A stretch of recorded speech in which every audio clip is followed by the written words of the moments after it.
പ്രശാന്ത് ഏട്ടാ, ഈ സീപ്ലെയിനുമായി ബന്ധപ്പെട്ട് ഇപ്പോൾ കുറേ വിവാദങ്ങൾ നടക്കുകയാണ്. സീപ്ലെയിൻ കൊച്ചിയിൽ വന്നു, അതിൻ്റെ ഭാഗമായുള്ള പരീക്ഷണ പറക്കലുകളും മറ്റു കാര്യങ്ങളൊക്കെ ഇങ്ങനെ വന്നുകൊണ്ടിരിക്കുന്നു. മുഹമ്മദ് റിയാസ് അടക്കമുള്ള ആളുകൾ വരുന്നു. ഇതിനെ വലിയ രീതിയിൽ ആഘോഷിക്കുകയാണ് ഇടത് സൈബർ ലോകം. പക്ഷേ ആ ഒരു സമയത്ത് തന്നെയാണ് വനം വകുപ്പ് ഇതിൽ ചില ഉടക്കലുകൾ അല്ലെങ്കിൽ ചില എതിരഭിപ്രായങ്ങൾ അറിയിച്ചിട്ടുണ്ട് എന്നുള്ളത് മനസ്സിലാക്കുന്നത്. കാരണം ആനത്താരയുള്ള വഴിയാണ്, അതായത് മാട്ടുപ്പെട്ടി ഡാമിലാണ് ഇത് ഇറങ്ങുന്നത്. അവിടെ ആനത്താരയുടെ ഭാഗമായിട്ടുള്ള ഡാമാണ്. അവിടെ ഇത് ഇറങ്ങുമ്പോൾ ആനകളിൽ ചില പ്രകോപനങ്ങളൊക്കെ ഉണ്ടാകുമെന്ന് വനം വകുപ്പ് കൃത്യമായി അറിയിച്ചിട്ടുണ്ട്. ഈ സമയത്താണ് നമ്മുടെ കുറേ കാലമായി കാണാതിരുന്ന മണിയാശാൻ പ്രത്യക്ഷപ്പെടുന്നത്. മണിയാശാൻ പറയുന്നു, ഇത് നിങ്ങൾ കൊണ്ടുപോയി ഹെലികോപ്റ്ററിൽ കൊണ്ടുപോയി ആനയുടെ വായിൽ വെള്ളം നിറച്ചു കൊടുക്കൂ എന്നൊക്കെ പറയുന്നുണ്ട്. CPIയും ഇതിനെ പ്രതികൂലിച്ച് രംഗത്തെത്തിയിട്ടുണ്ട് എന്നാണ് നമ്മൾ മനസ്സിലാക്കുന്നത്. എന്താണ് പുതിയ വിവാദങ്ങൾ?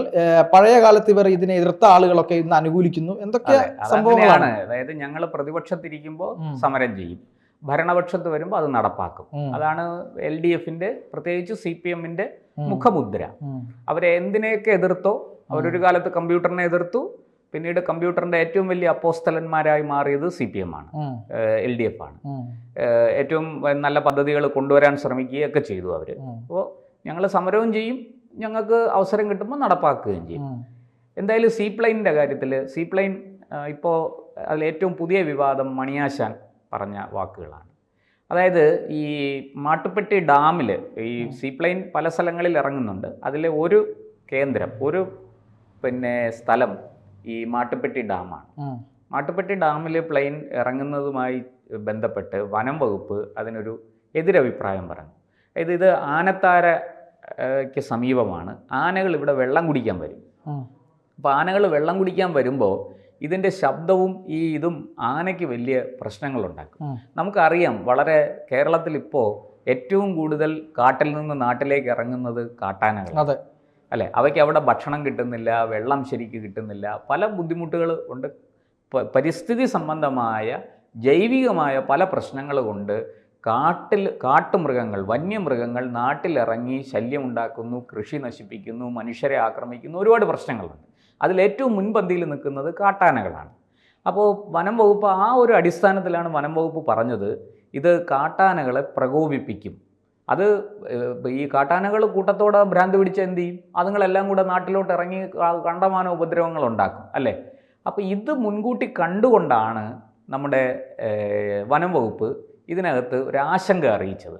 അവർ പറഞ്ഞു, കാട്ടാനകളെ പ്രകോപിപ്പിക്കും, ഇത് നമുക്ക് കൂടുതൽ പഠനങ്ങൾ വേണ്ടി വരും ഇതിനെ സംബന്ധിച്ച് എന്നൊക്കെ അവർ പറഞ്ഞു. അപ്പോൾ ഇത് നമ്മുടെ ടൂറിസം മന്ത്രി മുഹമ്മദ് റിയാസിൻ്റെ ഒരു സ്വപ്ന പദ്ധതിയാണ്.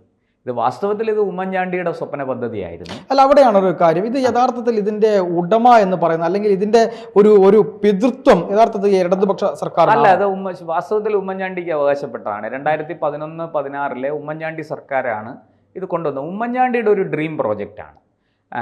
അന്നത് നടത്താൻ ഇവർ സമ്മതിച്ചില്ല. CITക്കാർ കൊണ്ട് ഭയങ്കരമായിട്ട് സമരം ചെയ്യിച്ച് അതിൽ നിന്ന് അവസാനം സർക്കാരിന് പിന്നോട്ട് പോകേണ്ടി വന്നു. അതൊക്കെ ചരിത്രമാണ്. എന്തായാലും ഇപ്പോൾ അവർ മുഹമ്മദ് റിയാസിൻ്റെ നേതൃത്വത്തിൽ സീപ്ലെയിൻ പദ്ധതി നടപ്പാക്കാൻ ഇറങ്ങിയിരിക്കുന്നു. അതിൻ്റെ ലക്ഷ്യവും കാര്യങ്ങളും ഞാൻ പറയാം. അതിനു മുമ്പ് നമുക്ക് മണിയാശാൻ്റെ വിവാദത്തിലേക്ക് വരാം. ഈ മണിയാശാൻ അറിയാലോ, 1, 2, 3 വെടിവെച്ച് കൊന്നു, വെട്ടിക്കൊന്നു, അടിച്ചു കൊന്നു, ഇങ്ങനെ പറയുന്ന ഒരാളാണ്. മണിയാശാൻ ഇവിടെ പറഞ്ഞിരിക്കുന്നത് എന്താണെന്ന് വെച്ചാൽ, വനം വകുപ്പുകാരോട് പറഞ്ഞു, എന്നാൽ ഒരു കാര്യം ചെയ്യും, ആനയ്ക്ക് വെള്ളം കുടിക്കാൻ പറ്റില്ലെന്നല്ലേ പറയണേ, നിങ്ങളൊരു കാര്യം ചെയ്യും, ഹെലികോപ്റ്ററിൽ വെള്ളം കൊണ്ടുപോയി ആനയുടെ വാക്കകത്ത് ഒഴിച്ചു കൊടുക്കുക. ഇങ്ങനെയൊക്കെയാണോ ഒരു ജനപ്രതിനിധി പറയേണ്ടത്? ഒരു മന്ത്രിയായിരുന്ന ആളല്ലേ.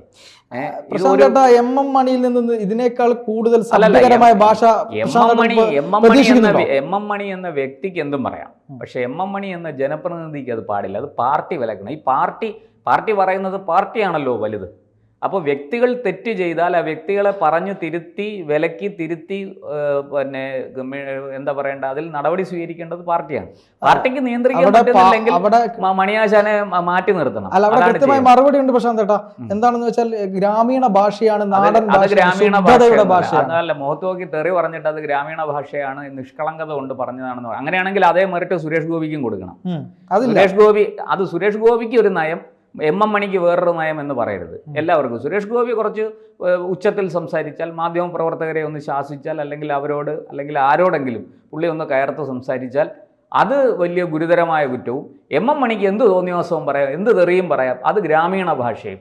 അതങ്ങ് കോത്താഴത്ത് പറഞ്ഞാൽ മതി. അത് ഇവിടെ വില പോവില്ല. ഞാൻ രാഷ്ട്രീയമായിട്ട് സുരേഷ് ഗോപിയെ പിന്തുണയ്ക്കുകയല്ല. സുരേഷ് ഗോപി എന്നല്ല, ആരാണെങ്കിലും, കോൺഗ്രസ്സുകാരാണെങ്കിലും ശരി, BJP-കാരാണെങ്കിലും ശരി, CPM-കാരാണെങ്കിലും CPI-കാരാണെങ്കിലും ജനതാദളാണെങ്കിലും ശരി, ഏത് പാർട്ടിയാണെങ്കിലും ശരി, എല്ലാവരോടും ഒരേ നയം സ്വീകരിക്കണം.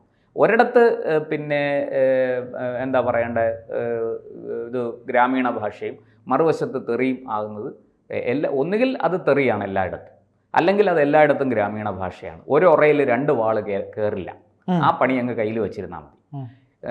അപ്പോൾ മണിയാശാൻ വളരെ രൂക്ഷമായിട്ടാണ് വനം വകുപ്പിനെ ആക്ഷേപിച്ചിരിക്കുന്നത്. നീയൊക്കെ കൊണ്ടുപോയി ഹെലികോപ്റ്ററിൽ വെള്ളം കൊണ്ടുപോയി ആനയുടെ വാക്കകത്ത് ഒഴിച്ചു കൊടുക്കുക, ഇതാണോ വനം വകുപ്പിൻ്റെ ജോലി?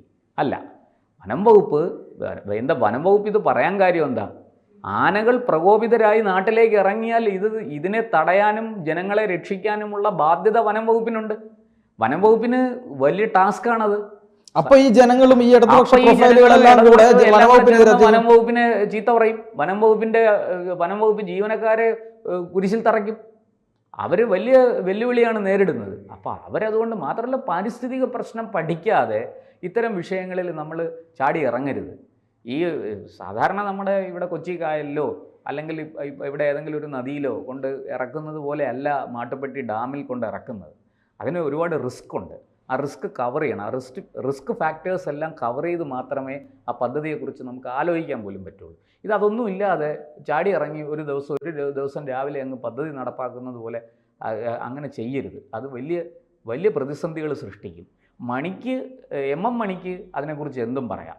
അത് അദ്ദേഹത്തിൻ്റെ അറിവിനും ബോധത്തിനും ഒക്കെ അടിസ്ഥാനപ്പെടുത്തിയിരിക്കുന്നു എന്ന് കരുതാനേ പറ്റുള്ളൂ. പക്ഷെ പാർട്ടി അത് നിയന്ത്രിക്കണം. പാർട്ടിക്ക് അത് നിയന്ത്രിക്കാനുള്ള ബാധ്യതയുണ്ട്. അതവിടെ നിൽക്കട്ടെ. ഇതിലേക്ക് ഞാൻ വരാം. ഈ സീപ്ലെയിൻ ഓടിപ്പിടിച്ച് നടപ്പാക്കുന്നത്, ഇതിനെക്കുറിച്ച് ഒരുപാട് ചർച്ചകൾ നടന്നു. അതുകൊണ്ട് അതിലേക്കൊന്നും ഞാൻ പോകുന്നില്ല. വളരെ സിമ്പിളായൊരു കാര്യം പറയാം. കേരളം വലിയ തോതിൽ വരുമാന നഷ്ടം സംഭവിച്ചുകൊണ്ടിരിക്കുകയാണ്. നമ്മുടെ ഈ ആഭ്യന്തര ഉൽപ്പാദനം അറിയാമല്ലോ, അതിൻ്റെ നല്ലൊരു ഭാഗം കടം തീർക്കാൻ പോകുന്നു. നമുക്ക് കടമെടുപ്പ് പരിധി കുറഞ്ഞിരിക്കുകയാണ്. ആഭ്യന്തര ഉൽപ്പാദനം കുറയുന്നതിനനുസരിച്ച് നമ്മളെ കടമെടുപ്പ് പരിധിയും കുറയുകയാണ്. അപ്പോൾ ഈ ആഭ്യന്തര ഉൽപ്പാദനം, നമ്മുടെ ഇവിടേക്ക് വരുന്ന റവന്യൂ വരുമാനം കൂട്ടണം. ആ റവന്യൂ വരുമാനം കൂട്ടുന്നതിൻ്റെ ഭാഗമാണ് സത്യത്തിൽ ഇത്തരം പദ്ധതികൾ. അത് ഈ സീപ്ലെയിൻ മാത്രമല്ല, പല പദ്ധതികളും സർക്കാരിൻ്റെ കൈവശമുണ്ട്. നല്ലതാണ്, ഞാൻ പറയുന്നത് അത് സ്വാഗതം ചെയ്യണം. അത്തരം പദ്ധതികൾ വരട്ടെ.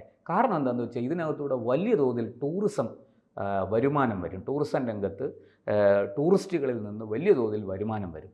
ഇത് നല്ല രീതിയിൽ പദ്ധതി നടപ്പാക്കി വിജയിച്ചാൽ അത് കേരളത്തിന് മാത്രമല്ല, നമ്മുടെ രാജ്യത്തിന് തന്നെ അത് വിദേശ രാജ്യങ്ങളിൽ, പ്രത്യേകിച്ചും യൂറോപ്യൻ രാജ്യങ്ങളിൽ, അമേരിക്കയിൽ, അങ്ങനെ തുടങ്ങിയ വലിയ വികസിത രാജ്യങ്ങളിലൊക്കെ നമുക്ക് വലിയ പേരാവും. കാരണം അവിടെ സീപ്ലെയിൻ ഉണ്ട്. നമുക്ക് അവിടെ പോയാൽ വളരെ എളുപ്പമാണ്. അവിടെ നിന്ന് കൊച്ചിയിൽ നിന്ന് കയറി നമുക്ക് വളരെ പെട്ടെന്ന് മറ്റേ മാട്ടുപ്പെട്ടി ഡാം പോവാം, അവിടെ ചെന്നത് കണ്ടിട്ട് വരാം. ഇപ്പോൾ യാത്രയ്ക്ക് ഒരുപാട് സമയം. നമ്മുടെ കേരളത്തിലെ റോഡുകളുടെ അവസ്ഥ അറിയാം, നമ്മുടെ ട്രാഫിക് അറിയാം. ഇതൊക്കെ വലിയ വെല്ലുവിളിയാണ്. ഈ ടൂറിസ്റ്റുകൾ ഇവിടെ വന്ന് അവർ വരുന്നത് തന്നെ 4-5 ദിവസത്തെ ഒഴിവ് കാലം ചെലവഴിക്കാനാണ്. അത് ഇന്ത്യക്ക് അകത്തും ഉള്ളവരുണ്ട്, ഇന്ത്യക്ക് പുറത്തു നിന്നും വരുന്നവരുണ്ട്. അവരൊക്കെ വലിയ എന്താ പറയുക, വലിയ മൾട്ടിനാഷണൽ കമ്പനികൾ നടത്തുന്നവരും അതിൽ ജോലി ചെയ്യുന്നവരും ഒക്കെ ഉണ്ട്. അവർക്കൊന്നും സമയം കളയാനില്ല. അവർ വരുന്നത് പരമാവധി സമയം ആനന്ദത്തോടെ വിനോദത്തിനായിട്ട് ചെലവഴിക്കുക, മടങ്ങിപ്പോവുക, അല്ലേ? ഒരു മാനസികമായ ഒരു ഉണർവുണ്ടാകാനാണ് അവർ വരുന്നത്. അപ്പോൾ അവർക്ക് അത് കുറേ നേരം യാത്ര ചെയ്ത് കളയാൻ അവർക്ക് എന്താ ഭ്രാന്തുണ്ടോ? അതിനേക്കാളും വേറെ എവിടെയെല്ലാം പോവാം, അവർക്ക് ഗോവയിൽ പോവാം, അവിടെ ഇത്രയും പ്രശ്നങ്ങളില്ല. അപ്പോൾ അതുകൊണ്ട് നമ്മൾ വാസ്തവത്തിൽ ഗവൺമെൻറ് സ്വീകരിച്ചിരിക്കുന്ന നയം നല്ലതാണ്, ശരിയാണ്, അതിനെ സ്വാഗതം ചെയ്യുന്നു. കാരണം ഇത്തരം പദ്ധതികൾ വരണം. പക്ഷേ പരിസ്ഥിതിക്ക് ദോഷമുണ്ടാകാത്ത വിധത്തിൽ അത് നടപ്പാക്കണം. പക്ഷേ ഇവിടെ മറ്റു ചില പ്രശ്നങ്ങൾ കൂടെ ചൂണ്ടിക്കാണിക്കുന്നുണ്ട്. കാരണം ഈ CPI, അതായത് ഇടതുപക്ഷത്തെ രണ്ടാമത്തെ പ്രധാനപ്പെട്ട പാർട്ടിയായിട്ടുള്ള CPIയുടെ എറണാകുളം ജില്ലാ സെക്രട്ടറി തന്നെ വളരെ കൃത്യമായിട്ട് ഈ കാര്യത്തിൽ ചില മറുപടികൾ പറഞ്ഞിരിക്കുന്നതാണ് നമ്മൾ മനസ്സിലാക്കുന്നത്. കാരണം ഇത് മത്സ്യത്തൊഴിലാളികളെ വരെ ബാധിക്കുന്ന വിഷയമാണെന്നും ഇവിടെ ഇത് സീപ്ലെയിൻ ചില സ്ഥലങ്ങളിൽ ഇറങ്ങാൻ അനുവദിക്കില്ല എന്നും എറണാകുളവുമായി ബന്ധപ്പെട്ട് ഈ പദ്ധതി നടപ്പിലാക്കുന്ന പ്രദേശങ്ങളിൽ ചില പ്രശ്നങ്ങളുണ്ട് എന്നും CPI വളരെ വ്യക്തമായിട്ട് സർക്കാരിനോട് പറഞ്ഞിട്ടുണ്ട്. ഞാൻ വലിയ പ്രാധാന്യം കൊടുക്കുന്നില്ല. കാരണം എന്താണെന്ന് വെച്ചാൽ ഈ CPIയുടെ തന്ത്രങ്ങളും പരിപാടിയൊക്കെ എല്ലാവർക്കും അറിയുന്നതാണ്. ഏത് പദ്ധതി വരുമ്പോഴും അവരിത്തരത്തിലുള്ള, ഞങ്ങൾ വലിയ പരിസ്ഥിതി സ്നേഹികളാണ്, ഞങ്ങൾ വലിയ എന്താ പറയണ്ടേ ജനകീയരാണ്, ഞങ്ങൾ മത്സ്യത്തൊഴിലാളികൾക്ക് വേണ്ടിയിട്ടാണ്, ഞങ്ങൾ അവർക്ക് വേണ്ടിയിട്ടാണ്, ഇവർക്ക് വേണ്ടിയിട്ടാണ്, ജനങ്ങളുടെ ഒപ്പമാണ് എന്ന് കാണിക്കാൻ വേണ്ടി ഏത് പദ്ധതിയും വരുമ്പോൾ അത് പരിസ്ഥിതിക്ക് ചില ദോഷങ്ങൾ ഉണ്ടാക്കും. അത് സത്യമാണ്. നിങ്ങൾ ഇവിടുന്ന് മനുഷ്യൻ ജീവിക്കുമ്പോൾ തന്നെ ഒരു ദിവസം രാവിലെ എണീറ്റ് നമ്മൾ ശ്വാസം എടുത്താൽ പുറത്തേക്ക് വിടുന്നത് ഓക്സിജൻ അല്ല, കരിയാണ്, കാർബണാണ്. അത് ആലോചിക്കണം. അത് പരിസ്ഥിതിക്ക് ദോഷമല്ലേ?